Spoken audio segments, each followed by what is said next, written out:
السلام علیکم، میں ہوں عارف کاظمی اور آپ دیکھ رہے ہیں سچ ٹیلی ویژن کا ڈیجیٹل پلیٹ فارم۔ امریکہ اور ایران کے درمیان کشیدگی روز بروز بڑھتی جا رہی ہے۔ ایک طرف دونوں ممالک کے درمیان جہاں جوہری پروگرام کو لے کر ڈیل کے اوپر بات ہو رہی ہے، مذاکرات کے حوالے سے بات ہو رہی ہے، اور عمان کی ثالثی کے اندر آنے والے ہفتے میں دونوں فریقوں کے مابین باقاعدہ طور پر مذاکرات ہونے جا رہے ہیں۔ امریکہ ان مذاکرات کو براہ راست مذاکرات کا نام دے رہا ہے، جبکہ ایران کی جانب سے کہا جا رہا ہے کہ یہ مذاکرات بالواسطہ مذاکرات ہیں، جس میں ایران کی نمائندگی عباس عراقچی جو کہ ایران کے وزیر خارجہ ہیں وہ کریں گے اور اس کی سعد وفد کرے گا، جبکہ امریکہ کی جو نمائندگی ہے وہ جنوبی ایشیا مڈل ایسٹ کے لیے جو صدر ٹرمپ کے جو نمائندے ہیں، یہ مشیر ہیں اسٹیو واٹکوف، وہ کریں گے۔ تو لیکن اس سے پہلے جو ہے امریکہ کی جانب سے ایران کے اوپر جو زیادہ سے زیادہ دباؤ کی جو پالیسی ہے اس پر قائم ہے امریکہ، اور مزید پابندیاں لگائے جا رہا ہے، مختلف دھمکیاں بھی دی جا رہی۔ خاص طور پر امریکہ نے عمان کو ہی ایک پیغام پہنچایا جس میں کہا گیا کہ اگر ایران جو ہے وہ ڈائریکٹ مذاکرات کے لیے رضامندی نہیں ظاہر کرتا ہے تو مذاکرات کا یہ سلسلہ اور ہفتے کی نشست کینسل کر دیں گے۔ یہ ایک دھمکی آمیز پیغام انہوں نے عمان کو بھیجا ہے۔ دوسری طرف امریکی صدر ٹرمپ جو ہے وہ ایران کو دھمکیاں مزید دینے پر اتر آئے ہیں۔ انہوں نے ایک تو 5 ایرانی جو ادارے ہیں اور ایک شخصیت پر پابندی عائد کر دی ہے۔ خاص طور پر امریکی محکمہ خارجہ کا اس حوالے سے کہنا ہے کہ جن اداروں اور شخص پر پابندی لگائی ہے ان کا تعلق ایران کے ایٹمی پروگرام سے۔ امریکی محکمہ خارجہ نے یہ بھی کہا کہ اقدام امریکی صدر ٹرمپ کی جانب سے ایران کے جو جوہری پروگرام کے حوالے سے ایران کے اوپر زیادہ سے زیادہ دباؤ ڈالنے کی پالیسی کے تحت ہے، اور ایران کے جوہری پروگرام کو مدد فراہم کرنے والوں کا احتساب ہر صورت میں جاری رہے گا۔ اور یہ جو ایرانی اداروں پر پابندی ہے یہ ایک ایسے وقت میں امریکہ کی جانب سے لگائی گئی ہے جب امریکہ اور ایران کے درمیان لاملا جو مذاکرات ہونے والے ہیں اس میں صرف 2 دن اب رہ گئے۔ آج جمعہ ہے، جمعرات ہے، اور جمعہ اور ہفتے کے دن دونوں میں مذاکرات ہونے والے ہیں۔ اس کے ساتھ ہی ٹرمپ نے ایک بڑی دھمکی بھی دی ہے۔ انہوں نے کہا کہ اگر مذاکرات براہ راست نہیں ہوتے ہیں ایران کے ساتھ تو ایران کو یہ ہے کہ انہوں نے یہ کہا کہ ہر صورت میں ہم ایران کو جوہری پروگرام یا جوہری ہتھیار حاصل کرنے سے ہم نے ہر صورت میں روکنا ہے۔ ہم پراپر کوشش کر رہے ہیں، پوری کوشش کر رہے ہیں ایران کے ساتھ براہ راست مذاکرات کریں، لیکن ایران نے اگر مذاکرات میں کوئی راضی نہیں ہوا براہ راست مذاکرات کے لیے تو پھر فوجی طاقت کا استعمال ہم کریں گے، اور فوج کی ضرورت پڑی تو ہمارے پاس فوج بھی موجود ہے۔ اور اس حوالے سے انہوں نے کہا کہ اس فوج کی جو سربراہی ہوگی، اس حملے کی سربراہی ہوگی ایران کے اوپر، وہ جو انہوں نے کہا کہ وہ اسرائیل کرے گا، اس کی سرپرستی اسرائیل کرے گا۔ یعنی ایک یہ دھمکی دی ہے صدر ٹرمپ کی جانب سے کہ اگر ایران نے براہ راست مذاکرات سے انکار کر دیا تو پھر ہم حملہ کر دیں گے، اور حملہ ہم نہیں کریں گے بلکہ ہماری جو پروکسی ہے مڈل ایسٹ کے اندر یعنی اسرائیل، وہ ایران کے اوپر حملہ کرے گا۔ تو ایران کی جانب سے بھی آپ کو پتہ ہے کہ اسرائیل کے اوپر ایک جوابی وار جو ہے وہ ابھی قرض کے طور پر رکھا ہوا ہے۔ انہوں نے کہا کہ ہمارے اوپر قرض ہے کہ ہم نے اسرائیل سے بدلہ لینا ہے، اور آپریشن وعدہ صادق 3 جو ہے وہ اسرائیل کے خلاف ہر صورت میں ہونا ہے، اور اس کو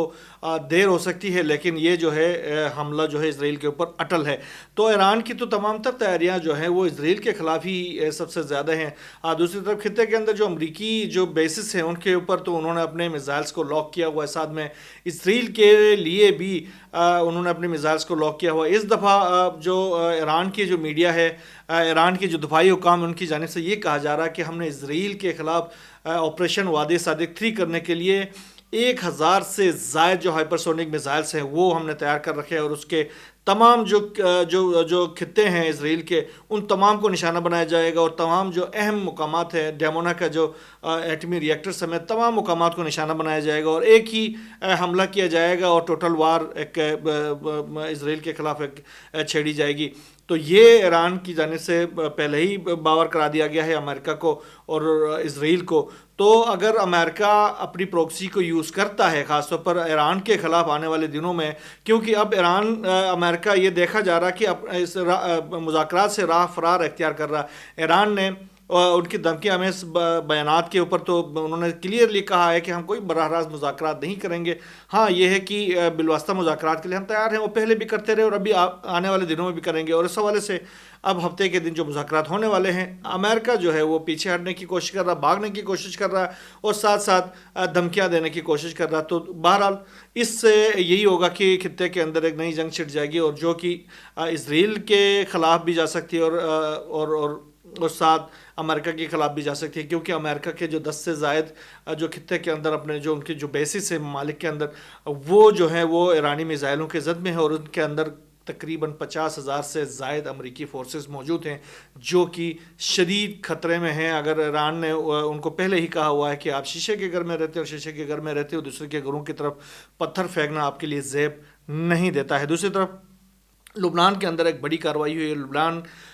کی جانب سے مسلسل اسرائیل کو یہ پیغامات دیے جا رہے تھے، لبنان کے جو مقامتی محاذ ہے اس کی جانب سے، کہ آپ مسلسل ہمارے خلاف جارحیت کر رہے ہیں، جنگ بندی کی خلاف ورزی کر رہے ہیں، اور ہمارے جو کمانڈرز ہیں ان کو شہید کیے جا رہے ہیں.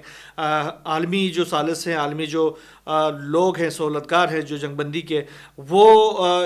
آپ کو روکنے میں ناکام ہو گئے ہیں، جس میں خاص طور پر فرانس تھا، امریکہ تھا، اسرائیل کو روکنے میں ناکام ہو گئے. جو لبنان کی اپنی گورنمنٹ تھی اسرائیل کو روکنے میں ناکام ہو گئی، اور اسرائیل مسلسل جنوبی لبنان سمیت بیروت کی جنوبی حصے اور مختلف جو علاقے ہیں جہاں پر حزب اللہ کی پریزنس ہے، وہاں پر مسلسل حملے کر کے انہوں نے نہ صرف حزب اللہ کے کمانڈروں کو شہید کر دیا بلکہ حماس کے کمانڈر کو بیٹا اور بیٹی سمیت ان کو بھی شہید کر دیا تھا. اب جو ہے آج ایک بڑی کارروائی خاص طور پر اسرائیل کے اوپر لبنان کے قریب کے سرحدوں کے قریب ہوئی ہے، جس میں کہ F-16 طیارے کو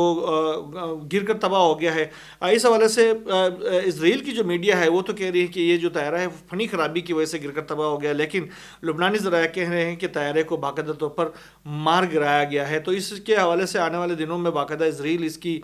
مجھے یقین ہے کہ تصدیق بھی کرے گا کہ اس طیارے کو مار گرایا ہے، اور یہ مقاماتی محاذ کی جانب سے ہی یہ کارروائی کی گئی ہے. دوسری طرف اب اگر ہم رک کریں غزہ کے اندر، تو غزہ میں اسرائیل کی جانب سے حملوں کا سلسلہ جاری ہے. گزشتہ 24 گھنٹوں کے دوران جو کارروائیاں کی گئی ہیں اسرائیل کی جانب سے، خاص طور پر غزہ میں، رفح کے اندر اور پھر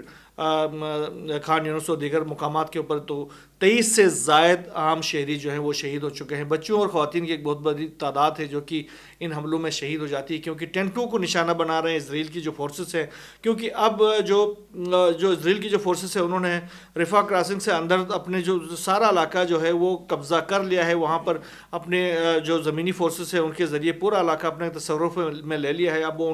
مسلسل آگے بڑھتے جا رہے ہیں. تو جب جو جگہیں جو ہے وہاں سے جب لوگ نکلنے کی کوشش نہیں کرتے، انکار کر دیتے، ان علاقوں میں ٹینٹوں کو اور دیگر جو شیلٹرز ہیں ان کو نشانہ بنا کے عام لوگوں کا قتل عام کر رہے ہیں، تاکہ لوگ جو ہے وہ خوف زدہ ہو جائیں اور اپنے علاقہ چھوڑ کر پھر نکل جائیں. جو یہ جو شمال کی طرف جو الموسیٰ کا جو علاقہ ہے وہ کہتے ہیں کہ اس مرکز کی طرف چلے جائیں اور یہ علاقے چھوڑ دیں. جب یہ علاقے لامالہ چھوڑ دیں گے تو وہ آ کے ان پہ قبضہ کر لیں گے. ابھی تک کی جو اطلاعات ہے تقریباً اس پورے 1 سال کے درمیان 1.5 سال ہو گئے ہیں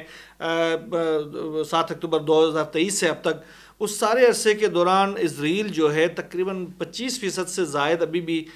جو ٹنلز ہیں یا جو حماس کا جو انڈر گراؤنڈ انفراسٹرکچر ہے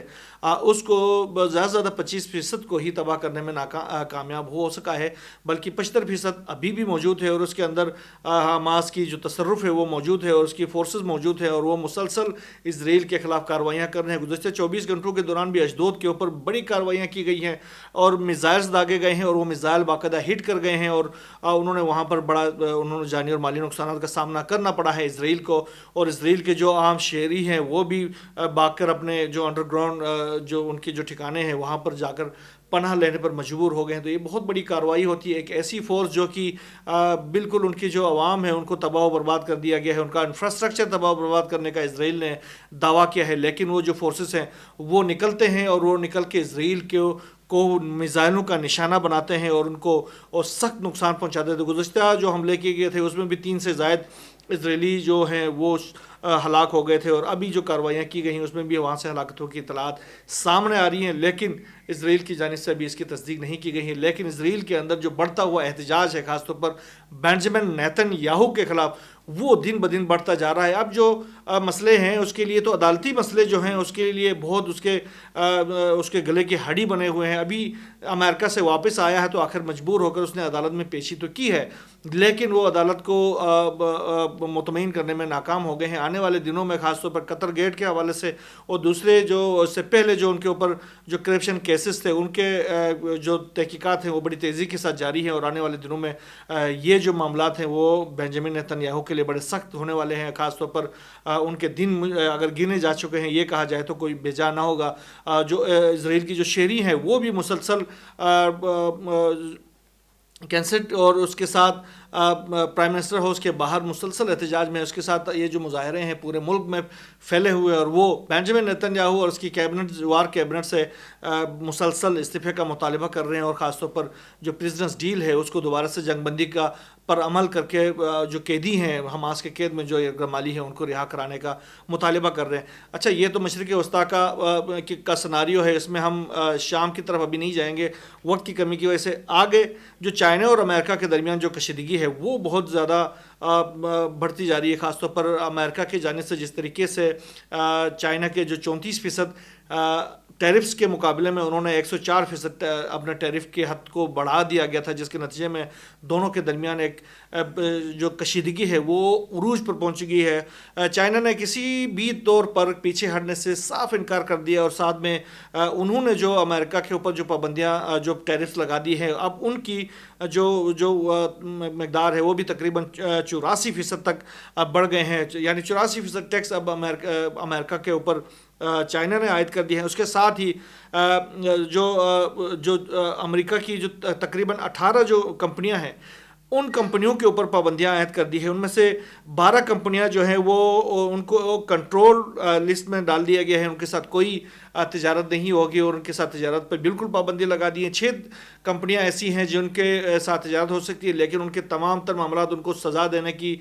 جو تمام تر جو وہ ہے وہ حقوق اپنے پاس رکھے ہوئے ہیں کہ ہم ان کو کسی بھی وقت کوئی بھی ہم ان کمپنیوں کو سزا دے سکتے ہیں. اور یہ تمام جو کمپنیاں ہیں 18 سے زائد جو کمپنیاں ہیں وہ امریکہ کی جو کمپنیاں ہیں وہ دفاع سے متعلق کمپنیاں ہیں, اور ان کمپنیوں کے اوپر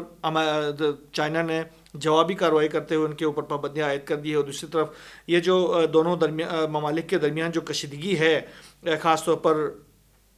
ٹیرف کی جو گیم ہے اس دوران دیکھا جائے تو تقریباً یہ 60 کے قریب امریکی کمپنیاں بنتی ہیں جن پر چائنا نے باقاعدہ طور پر پابندیاں عائد کر دی ہیں. اس کے ساتھ ہی چینی وزارت خارجہ کا یہ بھی کہنا ہے کہ یہ جو